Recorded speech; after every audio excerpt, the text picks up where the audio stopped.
प्रधानमंत्री ने अपने तेलंगाना दौरे के दूसरे दिन सिकंदराबाद में उज्जैनी महाकाली मंदिर में की पूजा अर्चना। 7,000 करोड़ रुपए से अधिक की विकास योजनाओं की दी सौगात। मुख्यमंत्री चंपाई सोरेन आज गोड्डा के दौरे पर महागामा में 300 बेड के अस्पताल समेत कई परियोजनाओं का करेंगे शिलान्यास और उद्घाटन। मिशन 2024 में जुटने लगी सभी पार्टियां। भाजपा घर घर पहुंचने की तैयारी में। कांग्रेस के प्रदेश अध्यक्ष और सभी मंत्रियों ने केंद्रीय अध्यक्ष से की मुलाकात। छामू में स्थापना दिवस में भरी होगा। और फिलहाल मौसम के मिजाज में बदलाव का सिलसिला रहेगा जारी। आज बारिश से मिलेगी राहत, लेकिन कल भी तेज हवा के साथ बारिश के आसार।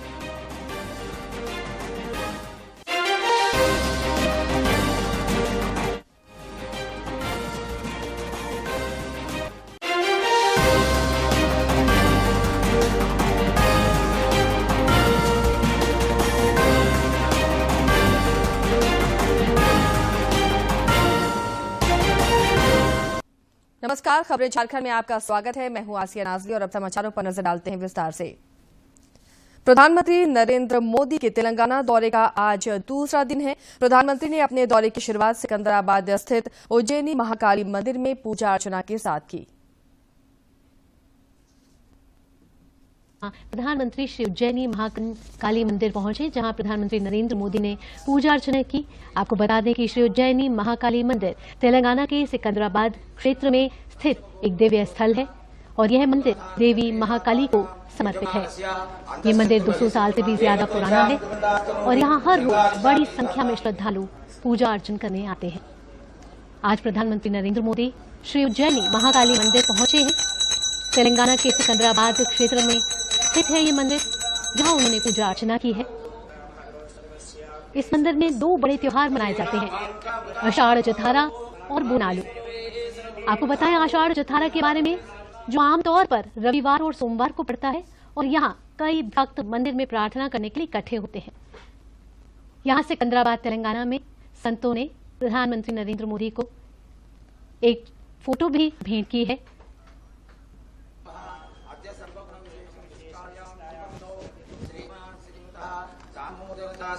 नरेंद्र मोदी नाम धेयस्य अस्य गोत्रोद्भवस्य अनुगाधा क्षत्रिय जातायां यजमानस्य अंतःशत्रु बहिःशत्रुवा देवपुरीभ्यां कुरुण्डाकमोदि शंकारिषादिहस्ता।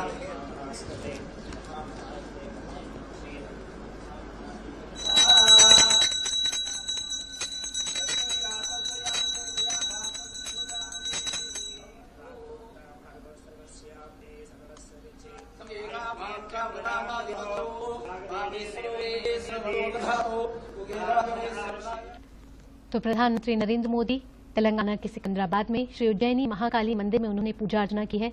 वैदिक मंत्रोच्चार के साथ प्रधानमंत्री नरेंद्र मोदी ने यहाँ पूजा अर्चना की। ये जो मंदिर है, इसका इतिहास 200 साल से भी ज्यादा पुराना है। इस मंदिर को 1814 में स्थापित किया गया था। प्रधानमंत्री उज्जैनी मंदिर में पूजा अर्चना करने के बाद तेलंगाना के संगारेड्डी में नागरिक उड्डयन शोध संगठन केंद्र सहित 7,000 करोड़ रुपए की लागत वाली कई परियोजनाएं राष्ट्र को भी समर्पित किया। इस अवसर पर प्रधानमंत्री ने अपने संबोधन में कहा कि इन परियोजनाओं से तेलंगाना के विकास को गति मिलेगी।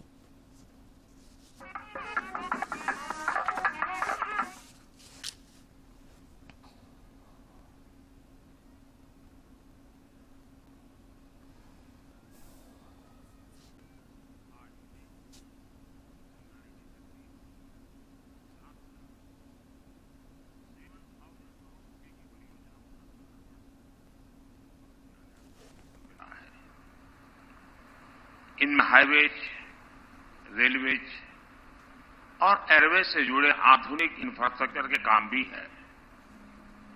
इनमें पेट्रोलियम से जुड़े प्रोजेक्ट भी हैं। कल भी जिन विकास कार्यों का लाभ तेलंगाना को मिला था, वो ऊर्जा और पर्यावरण से लेकर इंफ्रास्ट्रक्चर तक अलग अलग क्षेत्रों से जुड़े थे। मैं इसी भावना पर चलता हूं। राज्य के विकास से देश का विकास, यही हमारे काम करने का तरीका है और इसी संकल्प के साथ केंद्र सरकार तेलंगाना की भी सेवा कर रही है। मैं आज इस अवसर पर आप सबको और सभी तेलंगाना वासियों को विकास के इन सारे कामों के लिए बहुत बहुत बधाई देता हूं। साथियों, आज तेलंगाना को एविएशन सेक्टर में एक बहुत बड़ा उपहार मिला है। हैदराबाद के बेगमपेट एयरपोर्ट पर सिविल एविएशन रिसर्च ऑर्गेनाइजेशन यानी कारो की स्थापना की गई है। ये अपने तरह का देश का पहला एविएशन सेंटर होगा जो ऐसे आधुनिक स्टैंडर्ड्स पर बना है।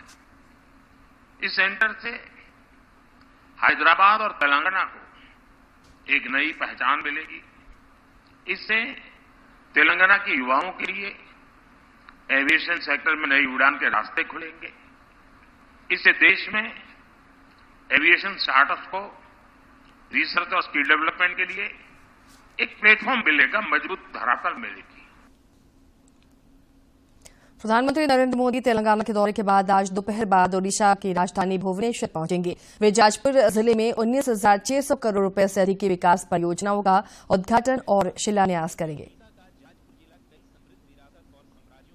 है जाजपुर वैतरणी नदी के तट पर बसा एक शहर है जिसका प्राचीनतम और जीवंत अस्तित्व भी है। प्राकृतिक संसाधनों से पोषित इस धरती पर प्रधानमंत्री नरेंद्र मोदी 5 मार्च को पहुंचेंगे और तेल, गैस, राष्ट्रीय राजमार्ग, परमाणु ऊर्जा और रेलवे की कई योजनाओं की सौगात देंगे। प्रधानमंत्री पारादीप रिफाइनरी में Indian oil corporation limited mono ethylene glycol परियोजना, पारादीप से पश्चिम बंगाल के हल्दिया तक जाने वाली 344 किलोमीटर लंबी उत्पाद पाइपलाइन का उद्घाटन करेंगे। साथ ही देश के पूर्वी तट पर आयात बुनियादी ढांचे को सुदृढ़ बनाने के लिए पारादीप में 0.6 MMTPA LPG आयात सुविधा का उद्घाटन भी करेंगे। इंडियन ऑयल की 3 महत्वपूर्ण प्रोजेक्ट्स है। सबसे पहले है हमारा मोनो एथिलीन ग्लाइकोल प्रोजेक्ट, ये पारादीप रिफाइनरी के साथ जुड़ा हुआ। नेक्स्ट आता है हमारा इंडियन ऑयल की Paradip Somnathpur Haldia product multi product pipeline. LPG import terminal जो कुकिंग गैस में यूज होता है, एलपीजी इंपोर्ट टर्मिनल, ये भी पारादीप में। इस एलपीजी इंपोर्ट टर्मिनल की वजह से हमें सालाना 691 करोड़ का लॉजिस्टिक कॉस्ट सेविंग है। सड़क बुनियादी ढांचे पर जोर देते हुए प्रधानमंत्री NH49 के सिंघरा से बिंजा बहल खंड पर 4 लेन की सड़क, NH49 के बिंजा बहल से तिलेई बानी खंड पर 4 लेन की सड़क, NH18 के बालासोर झार पोखरिया खंड पर 4 लेन की सड़क और NH16 के तांगी भुवनेश्वर खंड पर 4 लेन की सड़क का उद्घाटन करेंगे। प्रधानमंत्री चंडीखोल में चंडीखोल पारादीप खंड की 8 लेन की आधारशिला भी रखेंगे। के समय 4 लाइनर बना था, अभी 8 लाइनर बनने जा रहा है। इसके लिए इंफ्रास्ट्रक्चर ओडिशा का विकास नहीं, देश का विकास में सहभागी होगा। पारादीप एक अच्छा बंदर है, काफी इंडस्ट्री आया है। JSW का नया स्टील प्लांट आ रहा है, नंबर ऑफ प्लांट वहाँ SR का प्लांट है, ऑयल रिफाइनरी है, काफी प्लांट है।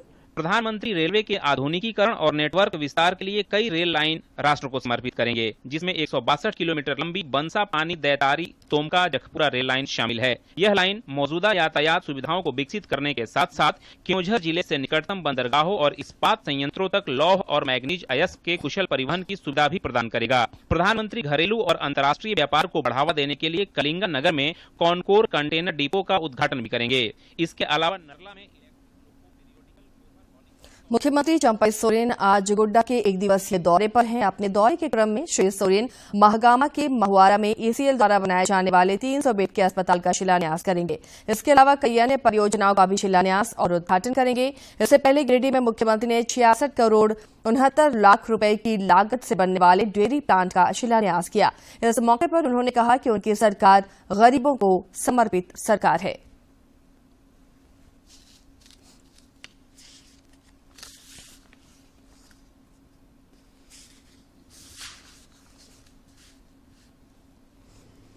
मिशन 2024 की तैयारी में राज्य की तमाम पार्टियां जुट गई हैं। इस सिलसिले में प्रदेश भाजपा अध्यक्ष बाबूलाल मरांडी ने कल रांची स्थित पार्टी कार्यालय से विकसित भारत संकल्प अभियान LED वैन को रवाना किया। उन्होंने बताया कि यह LED वैन राज्य के सभी 14 लोकसभा क्षेत्रों में भ्रमण कर प्रधानमंत्री नरेंद्र मोदी द्वारा किए गए विकास कार्यों से लोगों को अवगत कराएगी।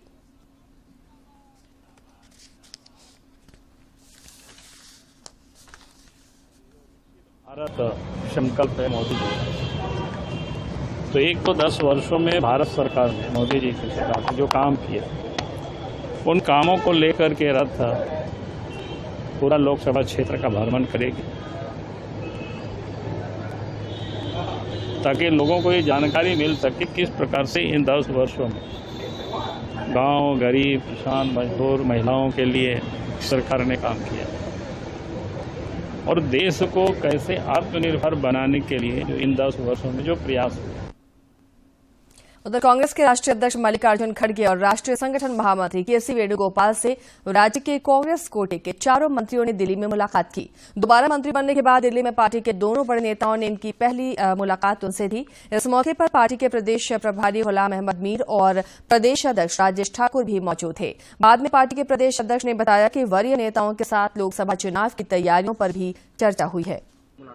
नहीं, देखिए, अभी हम अपने प्रभारी जी से मिलने आए थे और जहां तक सवाल बैठकों का है तो निश्चित रूप से समय समय पर हम लोग आते रहते हैं और लोकसभा चुनाव सामने है, राज्यसभा का भी चुनाव सामने है, तो उस निमित्त जो भी चर्चा करनी है तो निश्चित रूप से प्रभारी जी से होती है और सभी मंत्रीगण भी हमारे साथ आए हैं और जो भी और नेतृत्व के कोई लोग बात करेंगे तो प्रभारी जी तय करेंगे और उस हिसाब से हम लोग मुलाकात करेंगे। 8 विधायकों की जो नाराजगी थी उसको लेकर कोई लोकसभा चुनाव की तैयारियों में तमाम पार्टियां जुट गई हैं। इधर झामुमो ने कल गिरिडीह में आयोजित पार्टी के स्थापना दिवस में लोकसभा चुनाव की हुंकार भरी। स्थापना दिवस समारोह को संबोधित करते हुए मुख्यमंत्री चंपाई सोरेन ने आने वाले चुनाव में झामुमो और गठबंधन के उम्मीदवारों को जिताने का आह्वान किया। इस दौरान उन्होंने भाजपा पर आदिवासियों और गरीबों की अनदेखी करने का भी आरोप लगाया।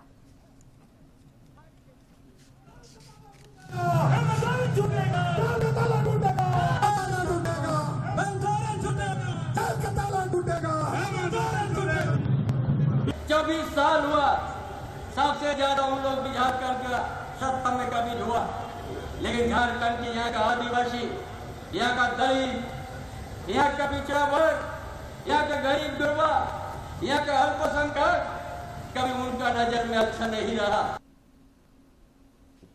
आय से अधिक संपत्ति अर्जित करने के मामले में झामुमो प्रमुख और राज्यसभा सदस्य शिबू सोरेन के खिलाफ दायर शिकायतवाद पर लोकपाल ने सुनवाई की है। लोकपाल ने सीबीआई को शीघ्रता से जांच करने और 6 महीने के भीतर शिबू सोरेन के खिलाफ आय से अधिक संपत्ति की प्रारंभिक जांच को पूरा करने का आदेश दिया है। इसके साथ ही जांच रिपोर्ट की एक प्रति लोकपाल को भी देने को कहा है।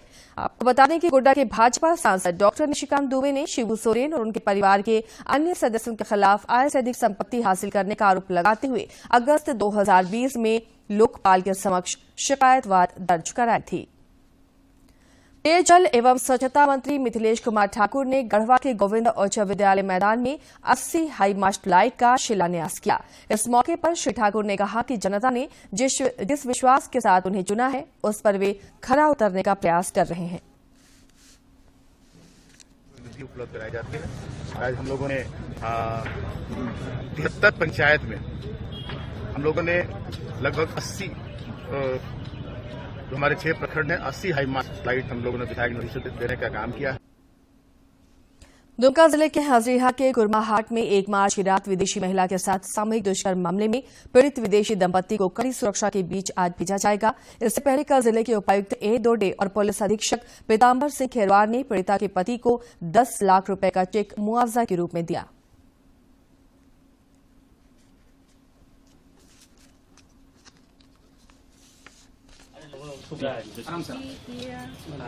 थोड़ा नीचे कर लीजिए, थोड़ा नीचे मिला। Thank you for a lot of time for the government, Giancar. The police is very fast investigation. 3 or 4 people is the time. Thank you, thank you, thank you, police. I'm sorry. Thank you. Thank you. उन लोगों को हर तरफ का मदद हम लोग कर रहे हैं पिछले 2 दिन से, और मैं हमारा डिस्ट्रिक्ट जज साहब को, जुडिशरी को भी धन्यवाद देना चाहता हूँ। बहुत त्वरित हम लोग कार्रवाई किया है और विक्टिम कंपनसेशन स्कीम के तहत हम लोग कमेटी जो हमारा जज साहब का अध्यक्षता में है 10 लाख रुपए हम लोग देने का निर्णय लिया था। आज हम लोग इमीडिएटली उनको उनका अकाउंट में यूरोस में हम लोग कन्वर्ट करके अभी इमीडिएटली हम लोग 10 लाख रुपए का कंपनसेशन उनका हस्बैंड को दिया गया है। और हम लोग एसपी साहब के द्वारा अच्छा कार्रवाई हम लोग कर रहे हैं और कोशिश करेंगे कि जल्दी जल्दी उनका स्पीडी ट्रायल होकर कन्विक्शन करें। खूंटी के कचहरी मैदान में किसान मेले का आयोजन किया गया। मेला में कृषि, मत्स्य, लाह और पशुपालन समेत विभिन्न लाभकारी योजनाओं से संबंधित स्टॉल लगाए गए। मेले में बेहतर कृषि कार्य करने वाले किसानों को विधायक नीलकंठ सिंह मुंडा ने पुरस्कृत किया। इस दौरान उन्होंने कहा कि किसानों के कल्याण के लिए केंद्र सरकार प्रतिबद्ध है। और हम लोगों ने जब बीज के समय में आप सबों को जानकारी होगी, 2022-23 में आपने झारखंड प्रदेश में कृषियों को इतना नुकसान हुआ कि आपदा के माध्यम से हम लोगों ने विधानसभा में भी मांग रखने का काम किया और कहे कि जिन जिन लोगों को यहाँ जो फसल का नुकसान हुआ है उस फसल का झारखंड कैडर के 1992 बैच की भारतीय प्रशासनिक सेवा की वरिष्ठ अधिकारी निधि खरे केंद्र में उपभोक्ता मामलों की नई सचिव होंगी। वो रोहित कुमार सिंह का स्थान लेंगी। रोहित कुमार सिंह इस महीने के अंत में सेवानिवृत्त होने वाले हैं। प्रधानमंत्री नरेंद्र मोदी ने अपने सोशल मीडिया पोस्ट में लिखा है कि भगवान बुद्ध के आदर्श भारत और थाईलैंड के बीच एक आध्यात्मिक पुल के रूप में काम करते हैं। सोशल मीडिया प्लेटफॉर्म एक्स पर लिखा है कि भगवान बुद्ध के आदर्श भारत और थाईलैंड के बीच एक आध्यात्मिक पुल के रूप में काम करते हैं, जो गहरे संबंध को बढ़ावा देते हैं। मुझे खुशी है कि भक्तों को आध्यात्मिक रूप से समृद्ध अनुभव हुआ और मैं भक्तों से चियांग माई, उबोन, रतजथानी और क्राबी में श्रद्धा सुमन अर्पित करने का आग्रह करता हूं, जहां आने वाले दिनों में अवशेष स्थापित किए जाएंगे। चुनाव में मतदाताओं की भागीदारी सुनिश्चित करते हुए वोट प्रतिशत बढ़ाने को लेकर कई स्तरों पर जागरूकता अभियान चलाया जा रहा है। इसी के तहत कल से राज्य भर में #IamVerifiedVoter अभियान शुरू किया गया है। हजारीबाग में इस अभियान की शुरुआत अपर मुख्य निर्वाचन पदाधिकारी नेहा अरोड़ा ने किया। उन्होंने कहा कि एक भी वोटर छूटे नहीं, इसे लेकर इसका आयोजन किया जा रहा है।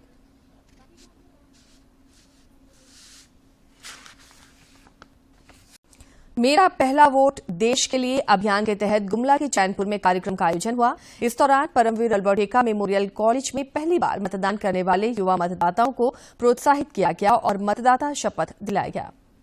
चुनाव के महापर्व में पहली बार मतदान करने वाले युवा मतदाताओं को मतदान के प्रति प्रोत्साहित करने के लिए गुमला के Paramvir Albert Ekka memorial college में विशेष कार्यक्रम का आयोजन किया गया। मौके पर रचनात्मक प्रतियोगिताओं, पेंटिंग, स्लोगन के जरिए मतदान के प्रति जागरूक किया गया। वोट देना अधिकार है, वोट देना हमारा अधिकार है। मैं इस ड्राइंग से यह समझाना चाहता हूँ, आप सभी अपना कीमती वोट अवश्य दें। गुमला का चैनपुर इलाका आदिवासी बहुल है और अत्यंत पिछड़ा भी है। इतना ही नहीं, नक्सल प्रभावित इस इलाके में मतदान के प्रति लोग हमेशा से उदासीन भी रहे हैं। ऐसे में इस तरह के प्रयास से यहां मतदान प्रतिशत बढ़ाने की कोशिश की जा रही है। इसे लेकर कॉलेज के प्रिंसिपल और प्राध्यापक ने भी युवाओं का हौसला बढ़ाया।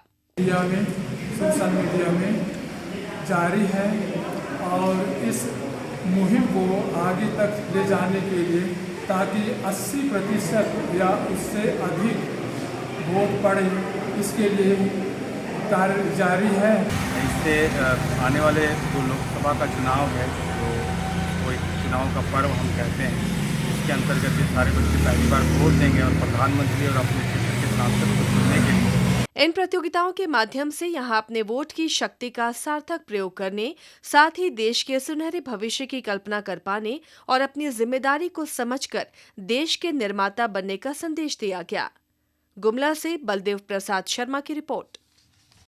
खूंटी में भाजपा महिला मोर्चा की ओर से कल जिला स्तरीय नारी शक्ति वंदन मैराथन दौड़ का आयोजन किया गया, जिसमें बिरसा महाविद्यालय परिसर से भगत सिंह चौक तक महिलाओं ने दौड़ लगाई। इस दौड़ में प्रदेश की कार्यकारी सदस्य सह खूंटी जिला प्रभारी अनिता गाड़ी विशेष रूप से उपस्थित रहीं। इस मौके पर उन्होंने बताया कि प्रधानमंत्री नरेंद्र मोदी की सोच है कि नारी शक्ति और आगे बढ़े। भाग लिए थे और उसमें पहला स्थान आई, बड़ी खुशी की बात है और इसको देख के बाकी सारी महिलाएं मोटिवेट हो, इसके लिए भी मैं दौड़ी और लाज शर्म जो रखती है महिलाएं, उसको भी मैं सोचते हुए दौड़ी, क्योंकि मुझे देख के दूसरा महिला भी दौड़ सके। जैसे हम लोग नीति चौक तक हम लोग दौड़ के तहत हम लोग आज दौड़ किए और ये मैराथन किए हैं। और चलिए अब देखते हैं फटाफट अंदाज में जिले की खबरें।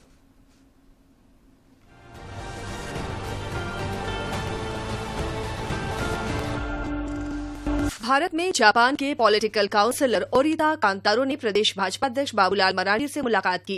इस दौरान कांतारो ने प्रधानमंत्री नरेंद्र मोदी के नेतृत्व में भारत में चल रहे विकास कार्य, भारत का दुनिया में बढ़ता सम्मान सहित झारखंड के राजनीतिक हालातों पर विस्तृत चर्चा की। जमीन विवाद से संबंधित एक केस के सिलसिले में जामताड़ा से कांग्रेस विधायक डॉक्टर इरफान अंसारी और उनके पिता गोड्डा के पूर्व सांसद फुरकान अंसारी एमपीएमएलए की विशेष अदालत एसडीजेएम जितेंद्र राम के न्यायालय में पिता पुत्र ने बयान दर्ज कराया। हजारीबाग लोकसभा चुनाव के मद्देनजर स्वीप कार्य योजना के तहत मतदाता जागरूकता को लेकर कई कार्यक्रम किए जा रहे हैं। इस क्रम में हजारीबाग हाई स्कूल मैदान में खो खो खेल प्रतियोगिता का आयोजन किया गया, साथ ही खिलाड़ियों को मतदाता जागरूकता का पाठ पढ़ाया गया।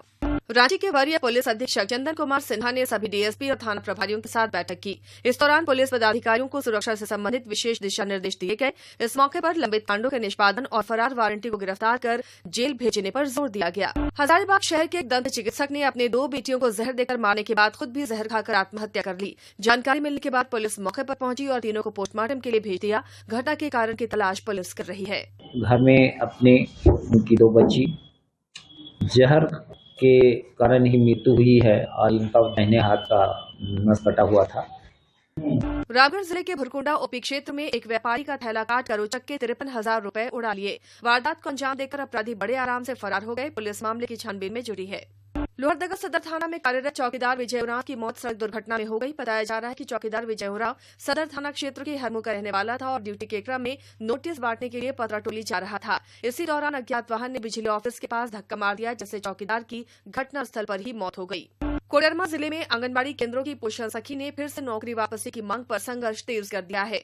पोषण सखी समन्वय समिति के बैनर तले समाहरणालय गेट पर दर्जनों पोषण सखियों ने प्रदर्शन किया और नारेबाजी कर फिर से नौकरी की मांग की।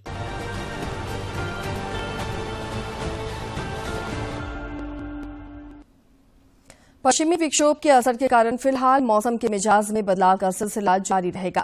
रांची स्थित मौसम विज्ञान केंद्र के वैज्ञानिक अभिषेक आनंद ने बताया कि लोगों को आज बारिश से राहत मिलेगी, लेकिन कल फिर तेज हवा के साथ बारिश के आसार हैं।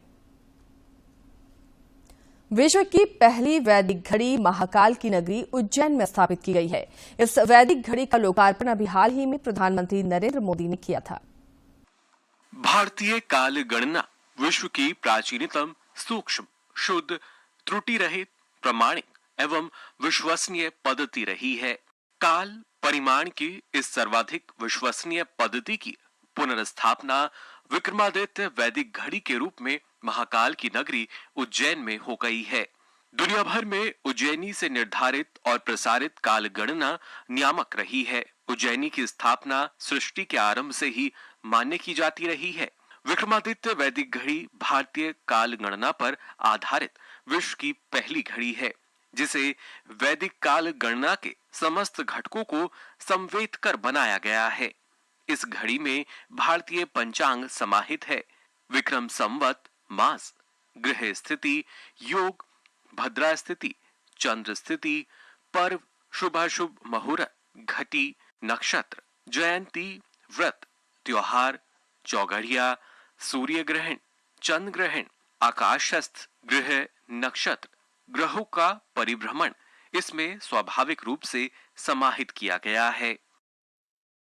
ये विक्रमादित्य वैदिक घड़ी VST = 1.25 टाइम जोन सनराइज पर आधारित है, जो कि वैदिक आधार है।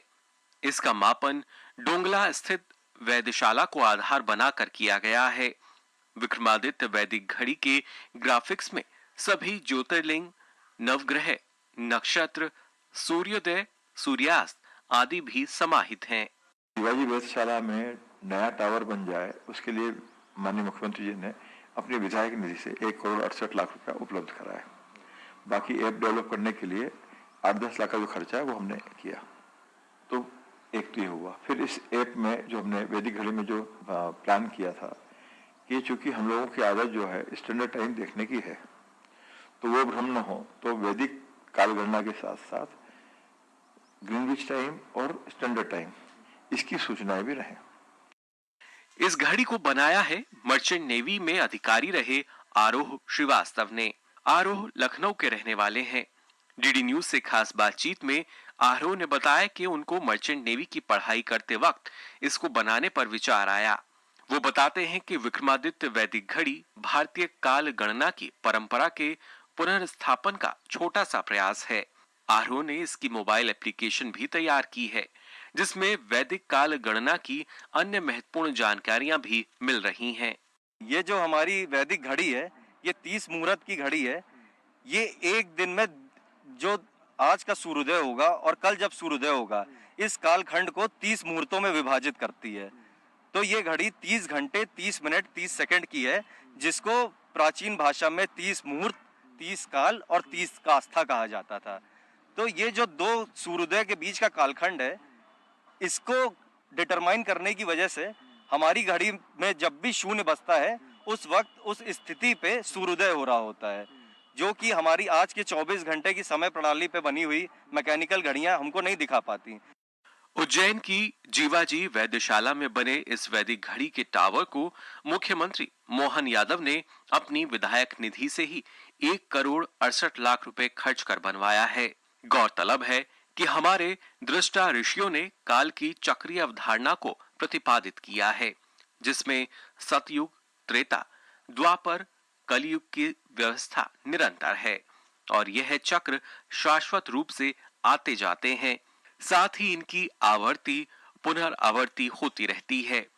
भारतीय खगोल सिद्धांत और ब्रह्मांड के ग्रह नक्षत्रों की गति पर आधारित भारतीय काल गणना में समय के न्यूनतम अंश का भी समावेश किया जाता है।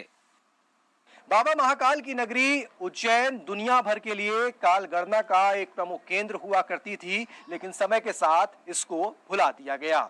एक बार फिर उज्जैन में विक्रमादित्य वैदिक घड़ी की स्थापना हो चुकी है।